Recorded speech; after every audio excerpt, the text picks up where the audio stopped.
Assalamualaikum warahmatullahi ta'ala wabarakatuh. Waalaikumsalam warahmatullahi. Berjumpa kembali dengan channel Apoy Madura Dan channel edukasi dan anak channel Indonesia. edukasi anak Indonesia. Ini ada dua kamera saat ini dan ada dua channel nanti yang akan menyiarkan perbincangan kita kali ini tentang apa, Bang? Pengsalan. Pengsalan. Apa itu pengsalan akan diterangkan dengan Bapak Agus Sugianto. Beliau adalah Kepala SDN Panaungan 3, Kecamatan Pasongsongan, Kabupaten Sumeneb, Madura. Apa itu pengsalan? Dipersilakan Bapak Agus. Baiklah, terima kasih sebelumnya kepada owner, pemilik akun dari Apoy Madura. Ya. Ada beberapa akun sebenarnya beliau. Ada Apoy Madura, Pendopo Madura. Apa lagi itu, Bang? Tapi yang dua yang aktif, Bang. Yang aktif Pendopo Madura sama Apoy Madura. Dulu kami berpindah dari Apoy Madura Ke karena Pendopo ya Madura. karena di Bennett langsung ke Pendopo Madura. Sekarang pindah lagi ke Apoy Madura. Kalau saya konsisten dengan edukasi anak Indonesia. Ya. Baiklah, terima kasih. Episode kali ini kita akan membahas pengsalan. Pengsalan. Ini sering kita temukan dalam gaya ucap orang Madura sehari-hari. Yaitu pengsalan itu adalah gaya ucap sastra Madura dengan menggunakan bahasa yang unik. Jadi ini termasuk kategori sastra yang unik, Bang.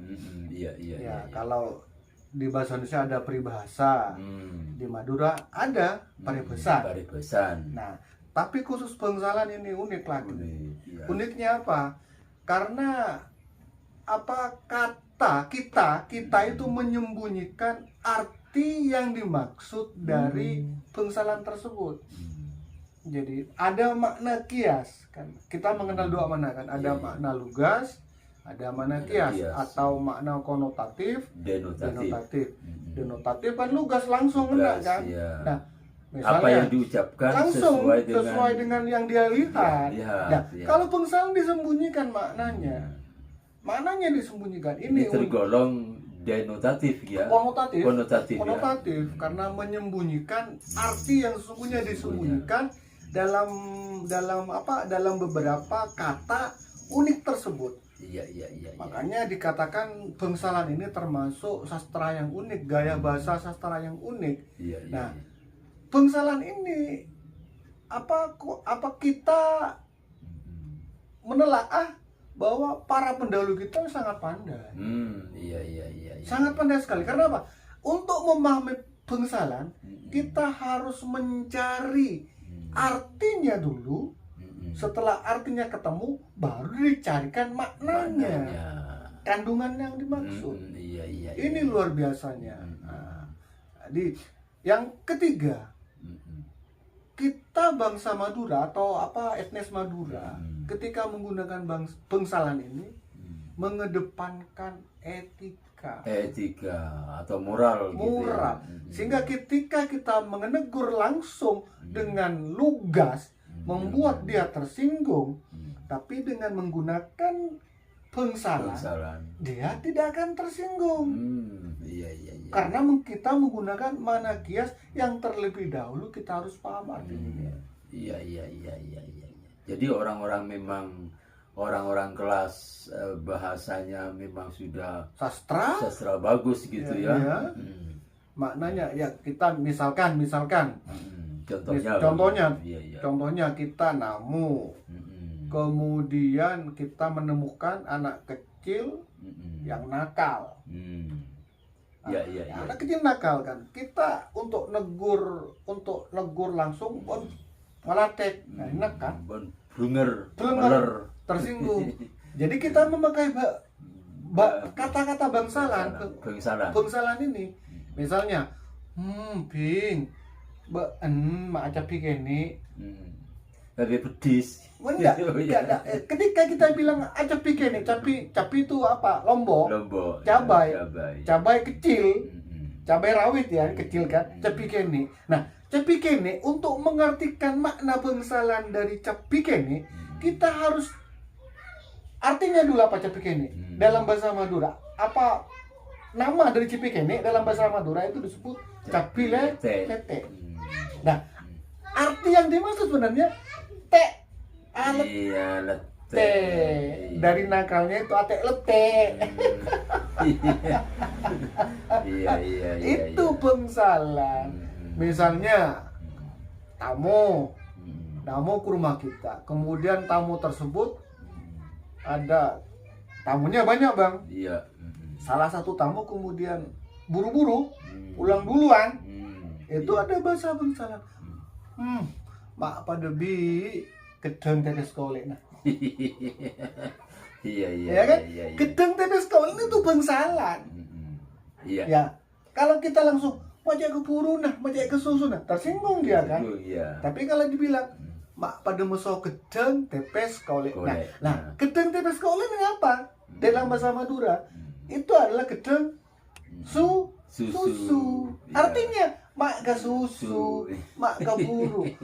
Ini luar biasa nih. Iya, iya, iya, iya. Berarti memang pandai para pendahulu kita. Dahulu kita gitu ya. Banyak bangsalan-bangsalan yang bisa kita temukan dalam gaya bahasa sehari-hari. Misalnya nyek gunung. Ya. Nah, Biasanya diucapkan kepada mereka yang bertamu, suka ya, bertamu, diberikan suguhan. Suguhan Di gitu. Nyek kuning. nyek gunung. Jadi kalau kita nyek gunung, bingung orang. Apa? Ngiringnya atau deh, mas nyek gunung, Iya. masa nggak? Bingung. Iya, iya, iya. Kita harus apa? Nyek gunung ini apa? Maksudnya apa? Nyek gunung itu ada kunyit, ada kunyit kan? Kunyit kecil, kunyit yang besar itu dibilang gunung. Gunung, iya. Nah, kunyit gunung ini adalah dalam apa pelepah, rempah. Kunyit gunung ya. bumbu itu temu. Iya. Kunyit gunung itu temu. Ada sejenis rempah juga yang mirip dengan kunyit tapi lebih besar. Kalau yang kecil kunyit kuning, yang besar itu namanya dalam bahasa Madura temo. Iya. Nah, maknanya yang dimaksud adalah samunemunan. Iya, iya, iya, iya. Jadi apa saja yang disidangkan, yang disajikan, Iya. semenemunan seadanya, monggo Iya, iya, didata. iya. Itu artinya. Artinya sangat luar biasa. Sangat Bang, luar ya. biasa. Misalnya juga apa buah celok, ya kan? Iya, iya, iya. Buah celok. Tuh, apa karena mak buah celok, Iya, ya kan? Iya, iya. Buah celok, apa buah celok? Buah celok itu dalam bahasa Madura asam itu bang, yang masih Iya, masih iya, mentah, muda, Komancir. namanya komencer kan? Komancir, Nah iya. itu diucapkan ketika kita ngelecer. Iya, iya, ngelecer, punya keinginan gitu. Wah, punya keinginan ngelecer. Ngelecer, Wah, iya. banyak juga. Kalau wang kene, Iya. ada kan kalau wang kene Kalau itu wang sama kene. dengan gedeng tepes kolek. Nah, ada apa nama kangko mak enggak kalau wang kene. Iya. Kalau wang itu kelelawar. Kelelawar, ya. Nah, ada kelelawar yang besar namanya kaluang, yang kene yang kecil kelelawar itu namanya Buru. Iya. Artinya apa? Cek ruka buru. Banyak juga ada tekek rabe. Tekok rabe, benih tekek, tekok. Tekok rabe, tekok itu adalah apa tekok bang? Tekek apa? Tokek. Tokek yang ada di dinding, tapi ini ada di rabe, ada yang di macam sawah. Jadi ada sebangsa seperti tokek, tapi dia ada di persawahan rabe. Iya. Apa hewan yang ada di sana? Berkai. Iya.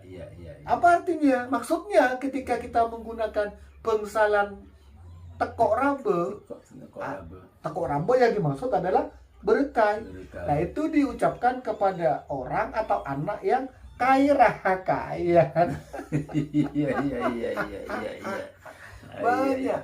Jadi memang sangat luar biasa. Jadi ketika kita mau memaknai bangsalan, kita harus tahu apa yang dimaksud terlebih dahulu. Dari sebuah kata, beberapa kata atau mungkin ya yang perlu diterjemahkan terlebih dahulu, baru tahu maksudnya.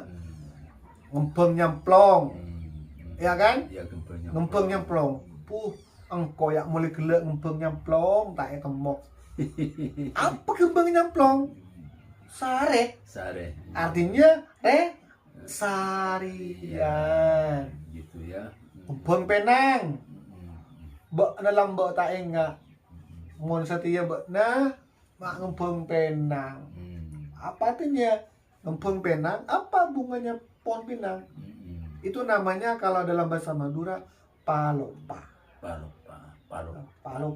Nah, ini diucapkan kepada orang yang pamalopa. Iya. Berhutang, kemudian dia ketika mau ditagih ngempeng penang. Pamalopa. Itu luar biasanya sastra bangsalan ini. Jadi memang artinya disembunyikan. Jadi butuh kepandaian, butuh nalar yang kritis untuk bisa tahu maknanya. Yang kedua, menjaga etika. Menjaga ketersinggungan. Jadi ketika kita bilang secara harfiah langsung lugas tersinggung, tapi dengan menggunakan bahasa bangsalan ini ketersinggungannya bisa diminimalisir, Bang. Iya.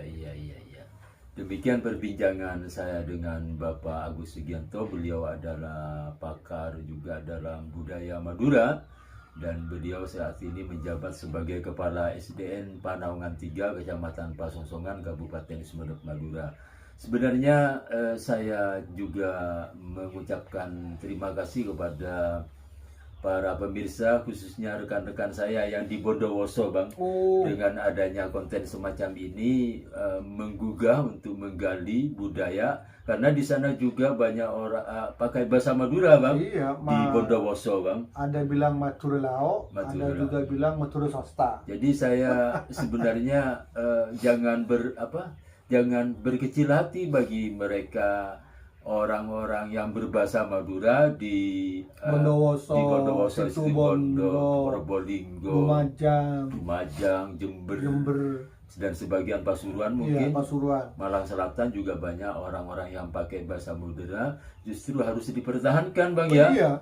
Karena mereka orang-orang Madura punya sumbangsi besar katanya penceramah itu ya, sejarawan banyak. Sumbangsi besar atas berdirinya negara. Karena cikal bakal negara itu adalah kerajaan Majapahit. Dan salah satu kingmaker dari kerajaan Majapahit adalah adipati pertama Madura, yaitu Arya Wiraraja.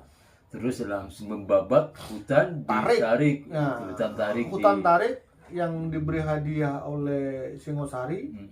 Diberikan kepada Raden Wijaya yang membabat orang-orang Madura. Jadi memang anak buah dari Raden Arya Wiraraja, Adipati Arya Wiraraja. Jadi berbanggalah bagi rekan-rekan atau tantretan sebedening coba ya, jangan berkecil hati. Anda itu bagian dari Madura, dan bahasa Madura adalah bahasa yang terbesar, nomor 4 kalau nggak salah, nomor 4 ya dari banggalah menjadi orang Madura. Jangan kadang-kadang ada rekan-rekan minder. Iya, ada, saya punya teman orang Jember. Orang Jember ketika bertemu di Jakarta dia nggak mau pakai bahasa Madura, Bang. Malah saya bangga ketika Mahfud MD, dia meskipun top jabatannya, dia logat Maduranya kental. Itu luar biasa kan. Jadi tidak hilang aksen Maduranya, dialek Maduranya, karena itu sudah ciri dan juga kebanggaan. Jadi jangan berkecil hati, pakai tetap bahasa Maduranya di mana saja berada. Bahkan saya merasa terkesan, Bang, ketika di Kalimantan ketemu dengan orang Jember juga, Bang, perempuan waktu di Kelapa Sawit dulu. Pian dari mana sampai Mas? dari Sumenep, Taretan. Wah itu kan Rasa persaudaraan. persaudaraan, padahal dia lahir di Jember gitu ya. Luar biasa. Demikian perbincangan saya dengan Bapak Agus Sugianto. Terima kasih atas segala perhatian. Mohon maaf atas segala kekurangan. Wallahul muwaffiq ila aqwamit thoriq. Wassalamualaikum warahmatullahi taala wabarakatuh.